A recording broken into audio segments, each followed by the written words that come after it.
बहुत सारे मेल ऐसे होते हैं जब उनकी शादी होने वाली होती है तो उनके दिमाग में कीड़ा घूमने लगता है कि मेरी वाइफ वर्जिन है या नहीं है, कहीं ऐसा तो नहीं कि वो पहले से ही उसने कभी सेक्स कर रखा हो।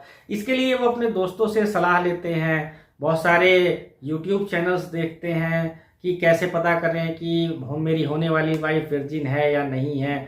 तो उनको एक चीज़ पता चलती है कि लड़कियों की जो प्राइवेट पार्ट होता है जिसको वजाइना बोलते हैं, उसमें एक पार्ट होता है जिसको हाइमेन बोलते हैं। तो ये हाइमेन जब शादी होती है किसी की, लड़की पहली बार सेक्स करती है तो ये हाइमेन ब्रेक हो जाता है, टूट जाता है, जिससे ब्लीडिंग होती है।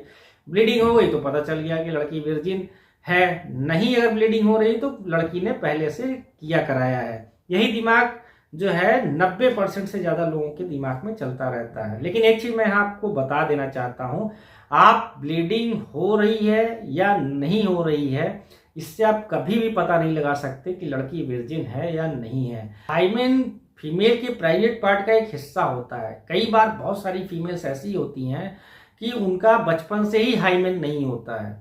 और कई बार क्या होता है, जब फीमेल जो है साइकिलिंग स्टार्ट करती है, स्कूटी चलाना शुरू करती है, बाइक चलाना शुरू करती है, ज़्यादा झुक के काम करना शुरू करती है, तो भी उसका हाइमेन ब्रेक हो जाता है। तो इससे आप कैसे पता करेंगे कि लड़की वर्जिन है या नहीं है?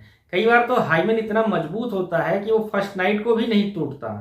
उसके लिए तो फिर कई रातें गुजारनी पड़ती हैं।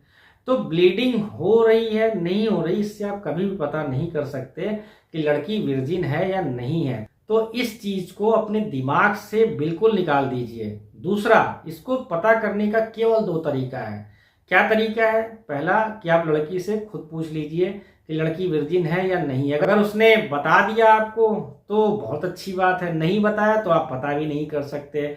दूसरा, अगर लड़की पहले से कभी प्रेग्नेंट हुई हो तो भी आपको पता चल जाएगा कि लड़की वर्जिन है या नहीं है। तीसरा भाई कोई मेथड नहीं है। तो आप अपने होने वाली पत्नी के साथ खुश रहिए, इस तरह का कीड़ा अपने दिमाग से निकाल दीजिए और अपने लाइफ को एंजॉय करिए। इसी तरीके की और अधिक इंटरेस्टिंग जानकारी पाने के लिए फॉलो करते रहिए नवनीत बायोलॉजी क्लासेस।